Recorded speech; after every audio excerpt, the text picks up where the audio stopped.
On average, roughly 2 future Hall of Famers enter the NBA every year, so it's rare for a franchise to draft a Hall of Famer, and it's almost impossible to select 2 future Hall of Famers in 2 consecutive drafts. But then there's the Oklahoma City Thunder, who drafted 3 future Hall of Famers in a row from 2007 to 2009. Kevin Durant, Russell Westbrook, and James Harden have all won MVPs. They've scored over 80,000 points combined, with 9 scoring titles and 27 All-NBA selections. They were supposed to dominate the league for years and become a dynasty. But just before they all entered their prime, the Thunder decided to break apart their big 3. This is the story of a trade that derailed a dynasty and the greatest team that never was. U.S. District Judge Marcia Peckman was expected to issue her decision about whether the Sonics would have to stay in Seattle for 2 more years. Then exactly 1 hour later, the news was made public. The NBA will be in Oklahoma City next season, playing their games.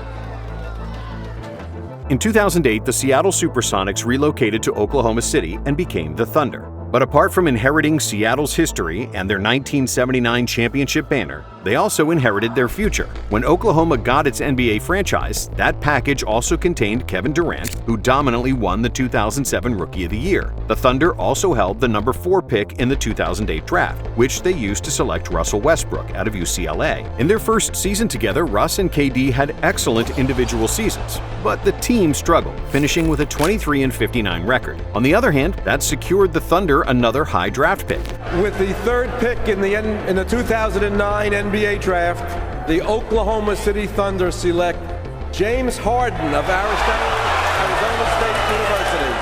Nobody knew it back then, but that marked the greatest 3-year stretch in draft history, especially if you count that in 2008, OKC also selected a premier defensive player, Serge Ibaka, who joined the team in 2009 after completing 1 season in Europe. With their core 4 players, a defensive specialist, Thabo Sefolosha, and athletic swingman, Jeff Green, the Thunder had the most athletic team in the NBA, and they finished the 2010 season with 50 wins. KD won his first scoring title with 30 points per game, and finished second in the MVP voting behind LeBron James. But in the playoffs, OKC proved to be too inexperienced, and they lost to the later champion LA Lakers in 6 games. However, with more experience and continuity, in 2011, the Thunder improved once again. With 27.7 points per game, KD won another scoring title. Westbrook averaged 22 points and 8 assists, which got him to his first All-Star game. Harden was scoring 12 off the bench and was in consideration for the 6th Man of the Year, while Ibaka patrolled the paint with 2.4 blocks per game.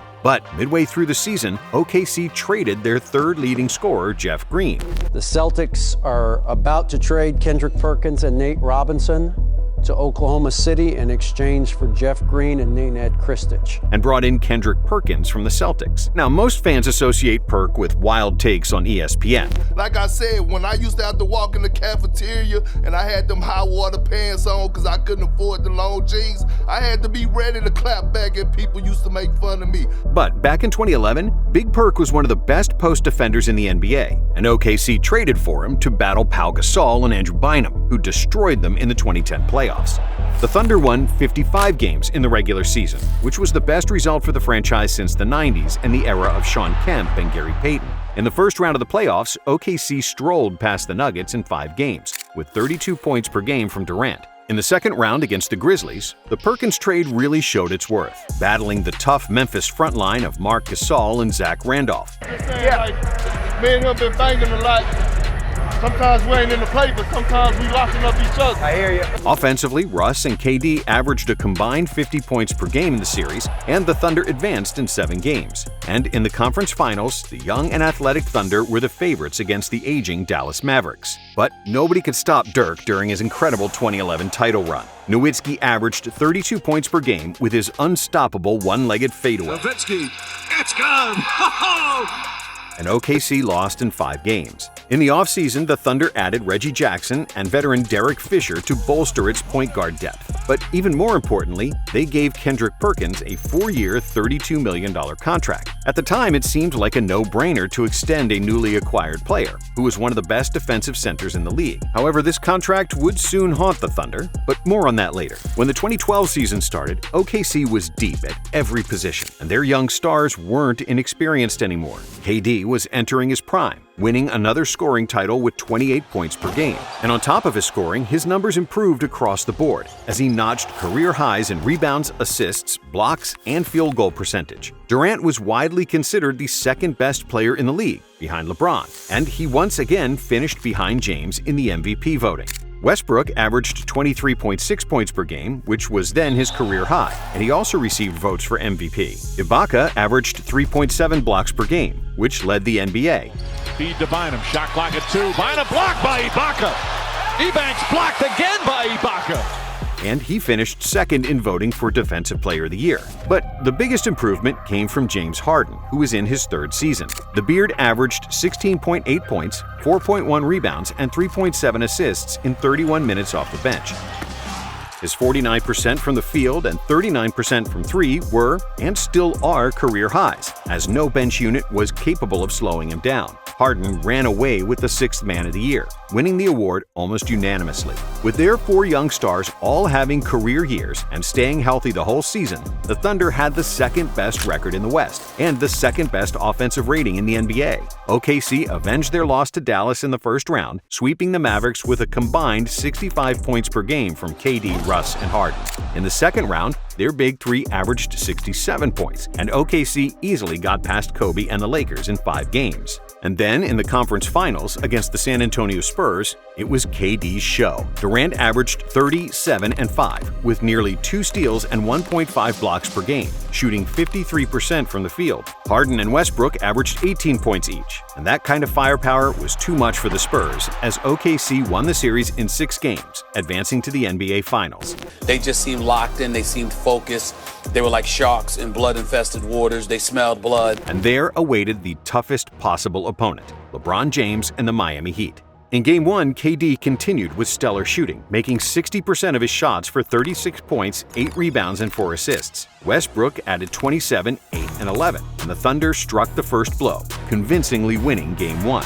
Game 2 was the most controversial game of the series. With OKC down by 2 on the final possession, Durant had the ball on the left wing, guarded by LeBron James. While there was definitely contact before KD released the ball, the refs didn't blow the whistle, and Miami escaped with a win, despite 80 points from the Thunder's big three.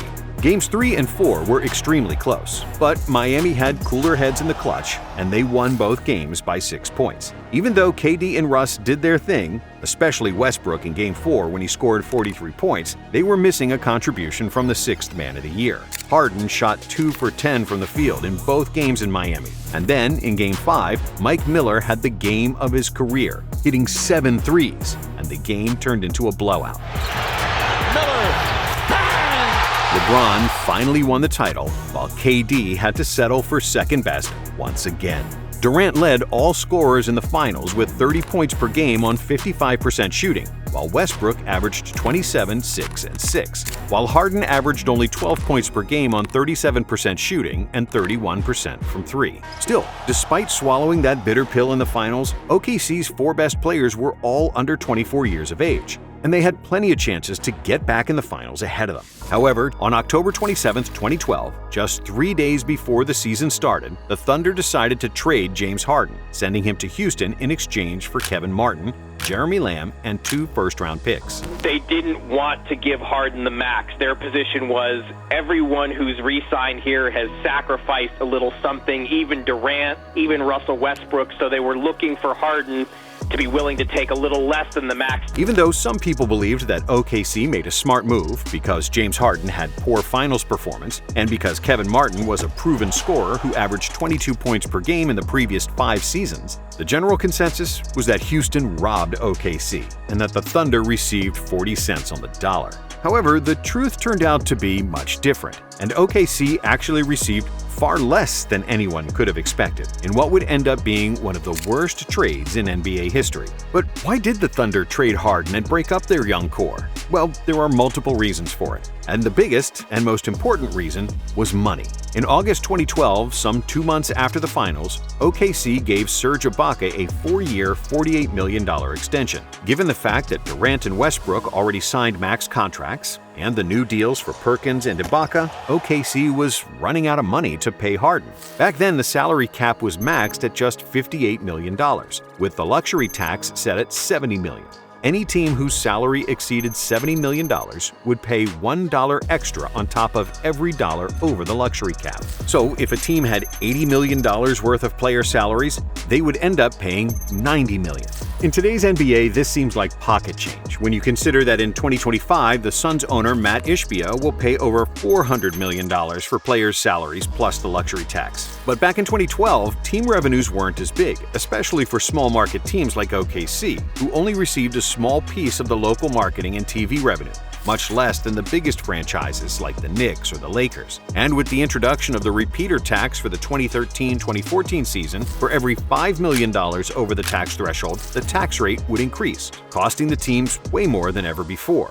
OKC management was concerned about having a consistent luxury tax-paying team, as they believed that the salary cap would not significantly increase in the future, which was a huge mistake. So, with all that in mind, the Thunder first offered Harden a 4-year, $52 million extension, which Harden refused, as he wanted a full $60 million max deal. Then OKC increased their offer to $56 million, which further offended James, who considered himself a max player, and rightfully so. Not willing to pay Harden the full max, which would cost OKC $4 million more, the Thunder decided to trade the Beard, which was wrong on so many levels. First of all, Harden still had 1 year left on his rookie contract, which means that OKC didn't have to do anything and could have let James play out the 2012-2013 season for $5.8 million. And then, if any other team offered him a max contract in the 2013 season, OKC had the right to match it and keep Harden. So, if they just did nothing, they could have kept their big three and possibly won the title in 2013. Also, they could have used the amnesty clause on either Nick Collison or Kendrick Perkins in 2012 or 2013 and helped their salary cap that way. If the Thunder had given Harden the full $60 million he wanted, they would have him under contract until 2017, when the salary cap increased to $94 million and the luxury tax stood at $113 million. And Harden's contract would have been the biggest bargain in the NBA. But OKC completely misjudged the incredible rise in NBA revenue and the huge spike in the cap. And when the 2012-2013 season started, Harden immediately showed the Thunder what kind of mistake they had made. In his first game as a Rocket, the Beard scored 37 points, with 6 rebounds, 12 assists, and 4 steals. In his second game, he was even better, scoring 45 points and setting the NBA record for most points in the first 2 games with a new team. Harden averaged 26 points, 5 rebounds, and 6 assists in his first year in Houston, showing incredible offensive versatility and the ability to run an entire offense basically by himself. When James played with KD and Russ, his offensive talent was somewhat tamed as a third option, and the fact that the NBA was still running old-school offensive sets with 2 traditional big men in the paint certainly didn't help. But even without Harden, OKC still had more talent than almost any other team in the NBA, and they finished the 2013 season with 60 wins, the best record in the West, and the best net rating in the entire league. And as fate would have it, the Thunder and James Harden Rockets met in the first round of the playoffs, where OKC were the heavy favorite, and the Thunder played accordingly, blowing out the Rockets in Game 1 and winning Game 2. However, that second victory came with a heavy price. After a collision with Patrick Beverley, Russell Westbrook tore his meniscus and was ruled out for the season. Thanks to KD's offense and a more talented team overall, the Thunder still managed to win the series 4-2 without Russ.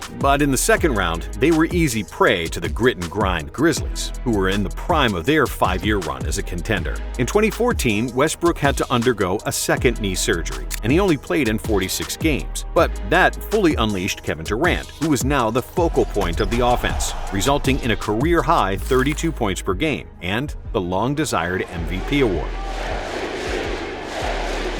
KD had finished second to LeBron James in MVP voting 3 times, and when he finally won the Most Valuable Player, he delivered one of the most memorable speeches in NBA history. You went to sleep hungry? You sacrificed for us? You the real MVP. The Thunder won 59 games in the regular season, and with Westbrook regaining full health towards the end of the season, the injury report for the Thunder, none. In the starting lineup, Russell Westbrook, his first game since Christmas Day, following the 3rd knee surgery within a year. they were once again a title contender. In the first round of the 2014 playoffs, OKC avenged the loss to the Grizzlies from the previous season, winning the series in 7 games. In the second round, they got past the Clippers in 6, with KD and Westbrook combining for 61 points per game in the series. However, in the conference finals, the Thunder had no answer for the Spurs and their offensive versatility, losing 4 games to 2. It was the 4th time in 5 years that OKC lost against the team that won the title, proving how close they were each year. And then, in 2015, a complete disaster. The Thunder's title hopes were thrown out the window after 2 months of the season when KD got hurt. He's hurt, holding his right ankle. Durant played in just 27 games before a foot injury sidelined him for the rest of the season. And despite Russell Westbrook leading the NBA in scoring with 28.1 points per game, OKC missed the playoffs by 1 game. But then, in 2016, things started to improve. Not only did they get KD back, but OKC's front line was maybe better than ever, with Ibaka, Steven Adams, and the offensive talent of Enes Kanter, who finished 3rd in the Sixth Man of the Year voting. And with Russ and KD both finishing top 5 and voting for MVP, it seemed like 2016 was finally gonna be their year. OKC finished off Dallas in 5 games, got past the Spurs in 6, and in the conference finals against the 73-9 Warriors, they had a 3-1 lead. And it looked like a lock to make another NBA Finals. I can't see 2 sharks in Durant and Russell Westbrook in blood-infested waters that is the Golden State Warriors. And I don't see them I can't see how they'll pass on chomping them to bits. But Golden State won Game 5 despite 71 points from Russ and KD. Still, Game 6 was played in OKC, and in front of their home crowd, the Thunder had an 8-point lead going into the 4th quarter, and then it all fell apart. KD and Russ shot a combined 3 for 14 from the field in the 4th, with 6 turnovers and 0 assists. In fact, the whole Thunder team had 0 assists in the 4th, as they only made 5 field goals, while on the other side, Klay Thompson scored 19 points, outscoring the whole OKC team by himself, leading the Warriors to victory. And in Game 7, it was a similar story. OKC held a 5-point lead at the half, but they completely fell apart in the 3rd quarter. And they never recovered from the double-digit deficit they faced as the Warriors proceeded to the finals while another Thunder season went down the drain. But what was even worse than blowing a 3-1 lead in the Western Conference Finals was losing one of the best players of all time. And to add insult to injury, they were losing him for free. Kevin is a guy that obviously, myself and including other guys, we all want back here with the Oklahoma City Thunder, but at the same time, he has to make a decision that best fits him. I have nothing to do with this. This is Kevin's decision. I'm confident, yeah. Of course, where are you going to go? Tell me. After what we did this year in the playoff, where? If you go somewhere, I don't know. Tell me where. Kevin Durant was a free agent after the 2016 season, and he decided he'd had enough, signing with the Golden State Warriors, who had just defeated him in the playoffs. Just like LeBron James in 2010, KD went through media and fan torture, who called him a coward, a cupcake, and God knows what else. How are you viewing this move from Durant? Well, I'm viewing it as the weakest move I've ever seen from a superstar. He weakened another team, and he's kind of gravy training on a terrific Warriors team. It won't be the same as being the bus driver instead of being a bus rider. It was like, all right, bro, you made your decision. Like, you got to stay over there. Hey, let's beat them. Like, now it's like, bump that. I'm glad he over there. Let's deal with this. But all KD wanted was a change of scenery. He wanted a new challenge and to further develop his basketball talent, something he felt he could no longer do with the Thunder. We want to win. That's the biggest thing in this league is winning a championship. It's time to get it done. Durant, Westbrook, and Harden, when he was there, were all players who needed the ball in their hands to be effective. KD and Harden were masters of isolation, able to score against anybody one-on-one, slowly dissecting their opponents before finding a chink in their armor. Russ was arguably the deadliest transition player in the NBA, but he was also able to create separation against his primary defender. And to have 3 such players on the same team is the most valuable thing in the NBA. All 3 players could run any offensive system, but the problem was that OKC never really had anything resembling a system. They had a few plays that they rotated every few possessions, but that was more or less it. The Thunder's offense was mostly about changing its focal point, One time the focus was on Russ, another time it was on Harden, and the next time on Durant. Keep trusting in it. Keep trusting in it. Yeah. Like, you gotta be aggressive early, all right? Towards the end of their run, when their lackluster coach Scott Brooks got replaced by Billy Donovan in 2015, they tried to develop some kind of pick and roll between Russ and KD. But if the action didn't go right at the start, they would quickly revert to isolations. OKC managed to acquire the best players, but something was always off, and they couldn't ever function as a unit. Don't try to pull us apart. I mean, we all in this together. Serge's not on a separate team, Kevin's not on a separate team, I'm not on a separate team. We on Oklahoma City Thunder. Jordan struggled to win until the Bulls incorporated the triangle offense, and the Heat didn't win their titles until Eric Spoelstra used the positionless motion system that enabled LeBron, Dwayne Wade, and Chris Bosh to play within their strengths. It can't be said that the Thunder weren't an efficient team, but the reason for that was that they were just more talented than everybody, and very few teams could stop their superstars one-on-one. But despite their efficiency, OKC played an ugly brand of basketball. From 2010 to 2016, the Thunder finished in the top 3 in the number of free throws made 4 times, and in the top 10 in all 7 seasons. This was largely due to their stuck-in-the-mud offense, which had no solution but to draw fouls as a main way of scoring. OKC was able to dominate against less talented teams, but when they ran into the best teams that could match their star power, they got into trouble. And that's why it's hard to blame KD for leaving. When he got to Golden State, he finally played with shooters, cutters, and ball movement, which allowed his basketball genius to truly blossom, win 2 NBA championships, and become the best player in the world. And on the Thunder side of things, after they lost KD, they also traded Serge Ibaka. Serge Ibaka, all right, he's 26 years old, he's big, he can block shots and shoot the 3. The Thunder get Victor Oladipo. And the man the Magic drafted tonight, Domantas Sabonis. Without KD and Harden, Russ was unleashed, and he had a season for the ages. Westbrook had 42 triple-doubles in 2017, leading the NBA in scoring, and averaging a triple-double for the whole season, something that was considered impossible and hadn't been done since Oscar Robertson in the 60s. What Oscar did with the triple-double, that would never happen ever again. Never in history of the game. But OKC wasn't even a threat in the playoffs, losing 4-1 in the first round against James Harden's Rockets. The series is over. And then GM Sam Presti made another splash, trading Oladipo and Sabonis for Paul George, and OKC had 2 of the 10 best players in the NBA once again. But Presti wasn't done dealing, also acquiring Carmelo Anthony to be their 3rd superstar. And it looked like the Thunder could bounce back from losing Harden and KD. But the whole season turned into a fiasco. How do you feel about starting at the 4, or the concept of starting at the 4, or even coming off the bench? And the second question is... Who, me? Oh. Carmelo never found his footing with the other 2 stars, and the whole team looked like an inefficient bunch of individuals rather than a true contender. The same story continued in 2019. Carmelo left, Dennis Schroeder and Jeremy Grant emerged as young stars next to Russ and Paul George, but somehow things went wrong once again. PG-13 came into the playoffs with 2 bad shoulders. Russ wasn't very efficient once again. And after another first-round playoff exit, Lillard, long-range 3, and it's good! Sam Presti realized it was time to press the reset button. I think the world of PG.